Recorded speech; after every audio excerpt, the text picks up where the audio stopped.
Aka Dr. Franklin Ngwu is joining me right now. He's the Director of Public Sector Initiative, Lagos Business School. Dr. Ngwu, welcome to the show and thank you for joining me today. Good morning, Nancy, and thank you for inviting me.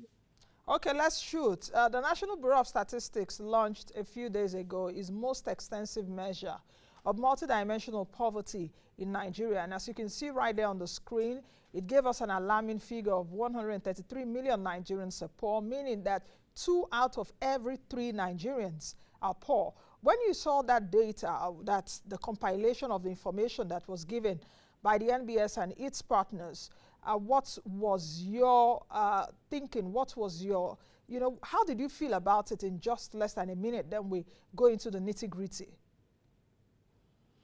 Of course, I felt very sad with the situation. And my sadness comes more with looking at the potentials we have in Nigeria and what we can do easily to reduce this kind of alarming poverty. And also what the federal government can do, and also what the state governments can do. So it's quite sad, it's quite unfortunate that we are having this kind of situation in Nigeria, even when we have one of the best potentials to be among the top performing countries in the world. So it's quite unfortunate. How unfortunate is it, especially if we take a look at the potentials which you mentioned earlier in different states in Nigeria? Sokoto State, for instance, ranked 91%, the highest so far. We know that Sokoto State is endowed with a lot of even natural mineral resources. You also have Bayelsa. A lot of people were surprised that Bayelsa is found among the top states out there. So how unfortunate is this? That's the A part of the question. Then the B part of the question is these states which poverty, which we saw the ranking in 80%, 90%, and even up to 30 and 40%. Do you think that the governors of those states should be ashamed of these numbers? As of course there is no state in Nigeria that is not highly endowed in terms of what they have, in terms of what they can do to turn the state around. So you mentioned Sokoto State. Just as in Sokoto, so it is in Plateau, so it is in Enugu, so it is in Ondo, Rivers, and all that. So there is no state that is not viable. What is going on in Nigeria is clear poor leadership at both federal and state level. And I also believe that even though that the federal government is responsible for security, which they're supposed to provide, even though they haven't provided that level of security, the state governors, in terms of the blame, they should be blamed more because they are more or less the chief executives of their states. They are supposed to be telling us since they took office 7 years ago what they've done in their respective states. So a state where you have all the potentials and you're not doing anything to change the narrative. You're just busy collecting money from the federal government on monthly basis, and you're now saying that everything should be blamed on the federal government is quite unfortunate. So it's clearly poor leadership on the part of the governors to be saying that they don't have a responsibility and are not contributing to this issue of state of poverty. If you look at example, Plateau State or even Sokoto, let's look at Plateau, for example. The potato that come from Plateau State is very, very good. So even if they focus on potato alone, go and check what Netherlands did with potato in the last couple of years.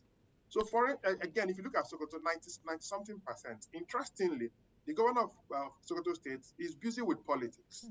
So these are issues that we're supposed to look at. If you look at Ngwu State, for example, former eastern capital of Nigeria, poverty rate almost above 60%. Meanwhile, these are areas that we have enormous potential that if the state can do a little, there will be no poverty.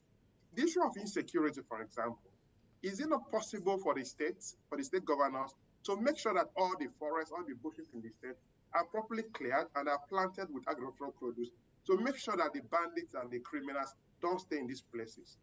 If they keep waiting for the federal government to do everything, of course, we'll not move forward. So the governors should clearly tell Nigerians what they've been doing with all the resources in their states, and also what they've been doing with local government to be able to move us from this abject poverty that we are to a state of prosperity. Do you now? Let me take excerpts from what the Nigerian Governors Forum responded. Their response to what the Minister of State, Budget and National Planning did say. In fact, I watched Clem Agba when he was addressing journalists and did say that the state governors, the states are to be blamed for this poverty and numbers that was released. But the NGF, through its spokesperson, Bello Barakindo, said the federal government's dereliction of duty and inability to secure lives and property is the main reason for high rates of poverty in states. First and foremost, the primary duty of any government is to ensure the security of lives and property, without which no sensible human activity takes place. But the federal government, which is responsible for the security of lives and property, has been unable to fulfill this covenant with the people, thus allowing bandits, insurgents, and kidnappers to turn the country into a killing field, maiming and abducting people in schools, market squares, and even on their farmlands. The dereliction of duty from the center is the main reason why people have been unable to engage in their regular agrarian activity and in commerce. I go further to say, to quote what was said, how does a minister whose government has been unable to ensure security, law and order have the temerity to blame governors? Interestingly, Nancy, as you know, the federal government is led by APC. We have more states in Nigeria under APC control. So if the state governments are blaming the federal government, they are blaming themselves, because all of them converge in Abuja to do National Council of State meeting and other meetings that are focused on addressing issues of Nigerian development. So nobody is questioning whether federal government has done well with issue of insecurity in terms of reducing this insecurity in the country. They've not done well. However, what I'm trying to say is that even though that the federal government has not done well, the governors are looking for just a cheap excuse in their own very, very poor performance in what they are supposed to do. If we look at that report, the question some of the governors are supposed to be asking themselves is, what is Ondo State doing? What is Edo State doing? What is Lagos State doing? And other states with lower poverty levels, as compared to states where you have 90% of the citizens classified as poor, as compared to states where you have 7% of the citizens classified as poor. So even if you're doing something and the insecurity on the federal government is not helping, but we should see visible evidence of what you're doing. We expect the governors to come out and say clearly, in this my last 7 years or 6 years, I've created XYZ number of jobs. We are supposed to ask them, in this number of years, I've also made sure that so number of people have moved out of poverty, even within security. We are expecting them to come and say, in these last years, I've had meetings with local governments, and we've done proper mapping of our states, and we now say, this local government will focus on this particular agricultural produce, this one will focus on this, and we'll provide them with all the necessary support that will make sure that this happens. We will clear the forest, we will clear the bushes, we will support small and medium enterprises to be able to achieve that. That has not been done. In my own state in Enugu, what you see more is billboards telling us that the state is in the hands of God, when more or less the poverty rate in the state is almost going very, very high. So the federal government has blame, but the state government, I will blame the state government and the local government more, because they've not been able to do anything. How many governors have come out to tell us that in the next 4 years, in the next 3 years, that I'm going to move my IGR from 20 billion or 30 billion to 100 billion through agriculture, through manufacturing, through this and through that? At the end of every month, all of them will converge in Abuja, collect money, come back to their state, and do almost nothing with it. So we should be able to put the blame more on the state governors to really tell us what they are doing to make sure they transform their states. Now, Doctor, if we take a look at the state and the local government, and I like that you brought in that dimension, and let's expatiate on that. If you take a look at the local government, we know that the local government, their accounts are tied to the state government. Is that why you are also blaming the state governors more. And what does it really say for the local government autonomy? That let the local government handle their accounts. As we have it now, I think in revenue generation, the revenue sharing formula, rather, not revenue generation, perhaps we'll see that in years to come. But we know that the federal government, according to our FAC, gets monthly allocation formula gets about 52%, the states gets about 26.7%, the local government gets 20.6%, though RAMFAC or the federal government is thinking of reviewing that formula. Do you think that this really gives credence right now to local government autonomy? Because if you even take a look at the report, a lot of rural people are poor. Majority of poor Nigerians are even children. 66.5 million of Nigerians that are poor are children. And I think all of us that are adults should really be ashamed of ourselves. And even the leaders, they shouldn't just go gallivanting, they should be ashamed of themselves. That's exactly what I'm saying, Nancy, that if you look at the report, majority of poor Nigerians live or stay in our rural communities. And who is in charge of the rural communities? Local governments. So the federal government cannot be in Abuja and address issues and challenges in 774 local government that we have in Nigeria. That's not possible. As I keep mentioning, the federal government is to be blamed for the level of insecurity that we have in the country. However, whether the accounts of local governments are more or less joined or joined with the state government's own is immaterial, really. In the sense that if you look at the way the local governments are elected, local government chairmen are elected, it's more or less it's the same thing.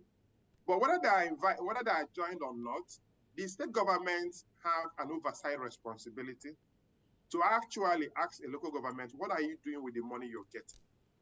If they are joined, if they are joined together, it means that the state can actually say, Mr. Chairman, you must do X, Y, Z. If they are not joined, he can also ask the chairman, you must do X, Y, Z. And I doubt there is any local government chairman in Nigeria that will question, oppose, and say no to the governor in terms of developing their local governments. If they want to do it, I don't think that there's any local government like that. So what is going on is that there is a clear collaboration between the local governments and the governors to underdevelop and cause more poverty across Nigeria. The governors should be held accountable. They control the local government, and they should tell us what they are doing with the funds going to the local governments.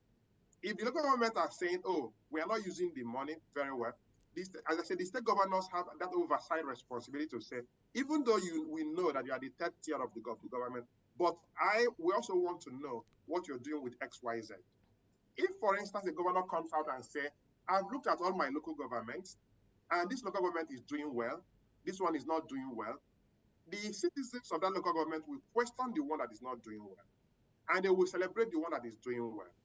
So the idea of the state governors blaming the federal government, shading the local government, and not blaming themselves is highly, highly unacceptable and is condemnable. Nigeria should tell the governors that they are also the chief security officers of their states, and they should do what is needed and required to move Nigerians forward. As you rightly pointed out, poor Nigerians and the rural areas controlled by the local government and the state governors. So what are they doing with the money? And as I said, if you look at the report, the disparity is quite high. Why you have 19 in Sokoto and you have 20 in some states? Why? What is going on? That's what we are supposed to be asking. And of course, each of them every year they will have a budget. They have IGR. They get from Abuja. So what are they doing with the money?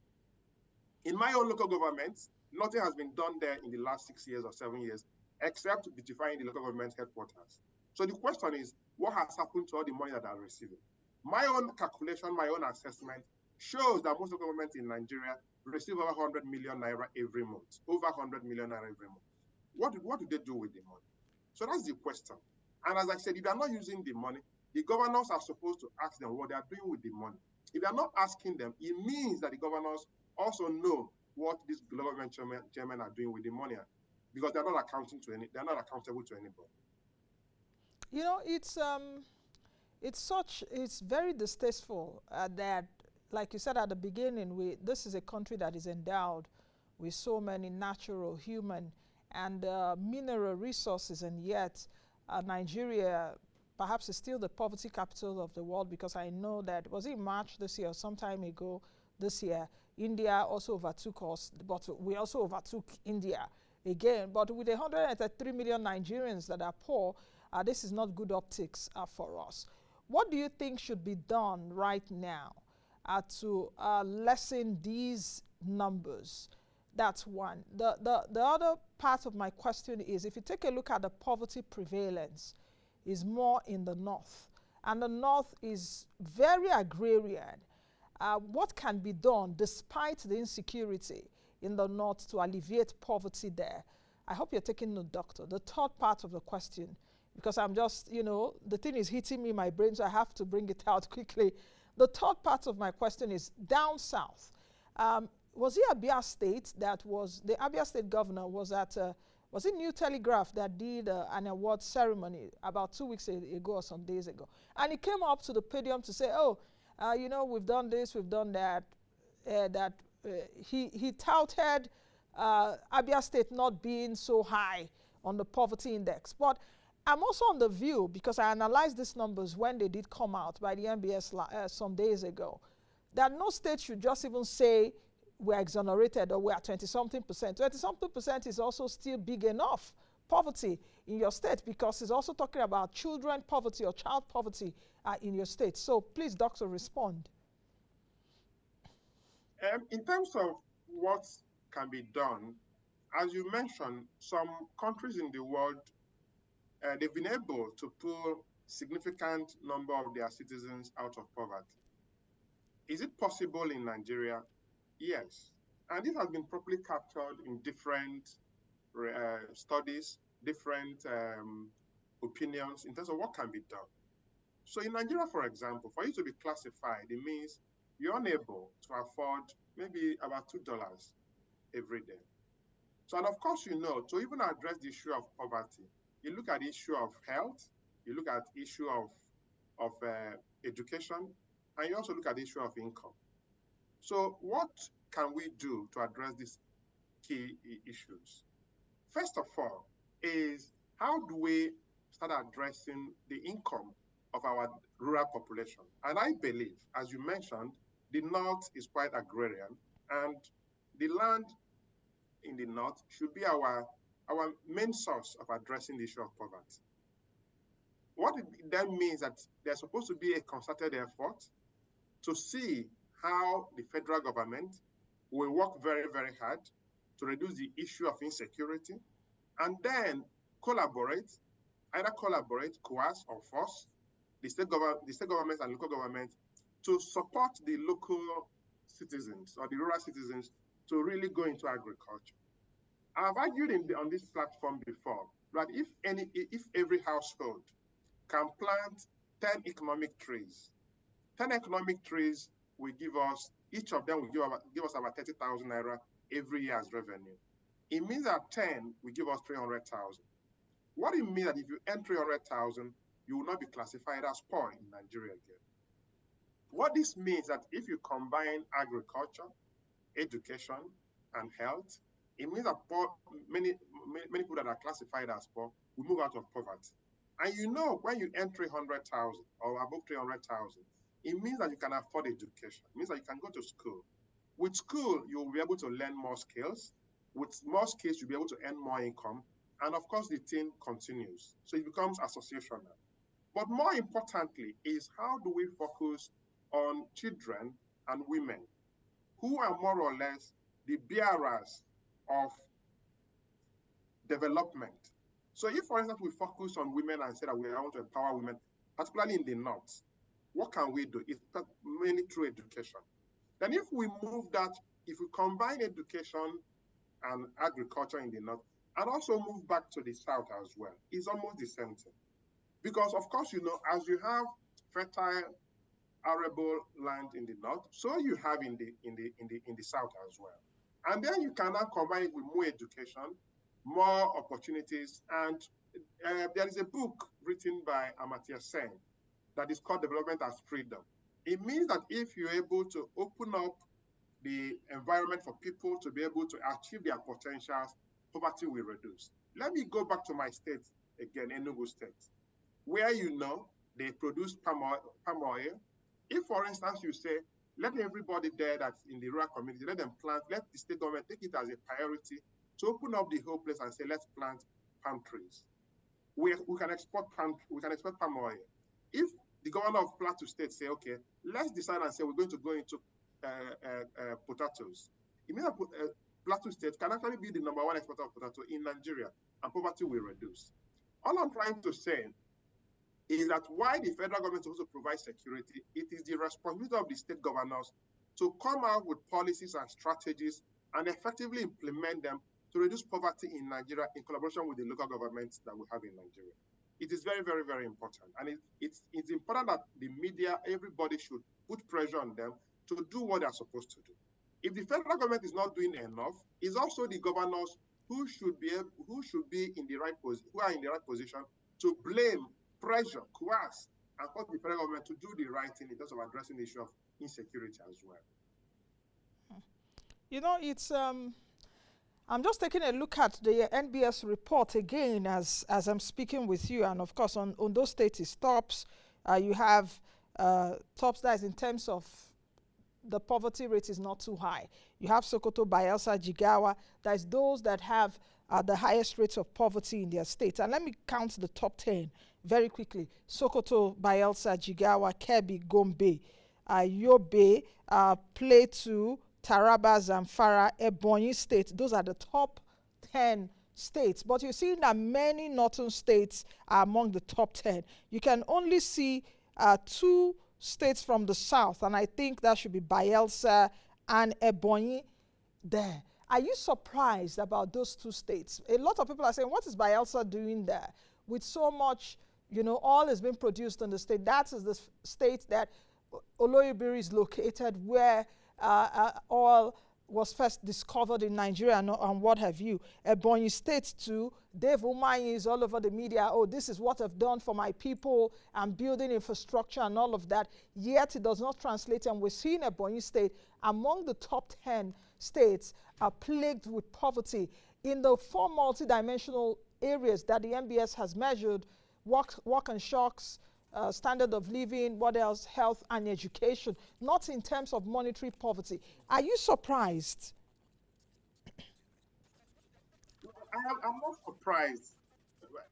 In terms of Ebonyi State, even though that Dave Umahi has provided infrastructure, but of course, when you look at Human Development Index, or even poverty, actually, we're talking about health, education, income, shocks, and all that.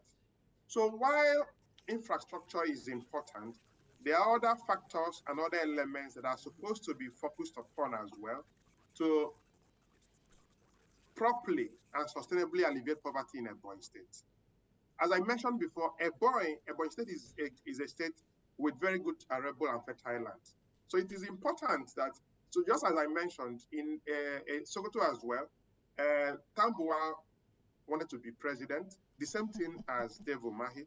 So the question is that if your states have high levels of poverty and you are not able to tame them, and you are now coming to govern or want to aspire to be the president of Nigeria, Nigerians should be asking you questions. What are you doing? What are you really doing?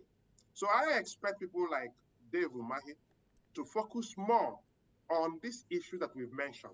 I'm not saying he has done well in terms of infrastructure, education, some of the things he has done. But remember also that there's been years and years of decadence. So maybe based on what he's done, if it can be continued and sustained, maybe gradually we can now start seeing a decline in poverty rates in Ebonyi State. The same thing goes to Bayelsa State. Small, population small, but of course, more revenue very high, but are not using it the way they're supposed to use it. It is about poor leadership. So it's also saying, okay, what is the governor of Bayelsa State doing? It's now time for you to really rethink as well and say, which areas should I go to really address this issue of poverty? And of course, while these reports are coming now, we should also remember that previous administrations of these different states have been there and they've not really done the right thing. But of course, they say, even if we start today, it's still very early. It's now left for them to now say, okay, we know they've not done well in the previous years in Ebonyi, in Enugu, in other states. But now that we have the government, now that we are controlling the government, what are we doing to make sure that in the next 3 years, in the next 4 years, in the next 5 years, these states will not be counted as among the poor people? Are they doing it now, Nancy? The answer is not really. They're not really doing it.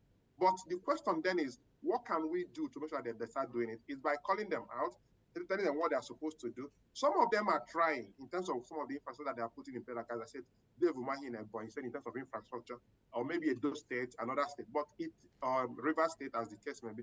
But it means that other governors are not doing what they are supposed to do to alleviate the poverty in Nigeria. And we should call them out and say, you are not doing the right thing, please do the right thing, because the consequences of increasing poverty in Nigeria, of course, we are all victims of it: insecurity, kidnapping, terrorism, and all that.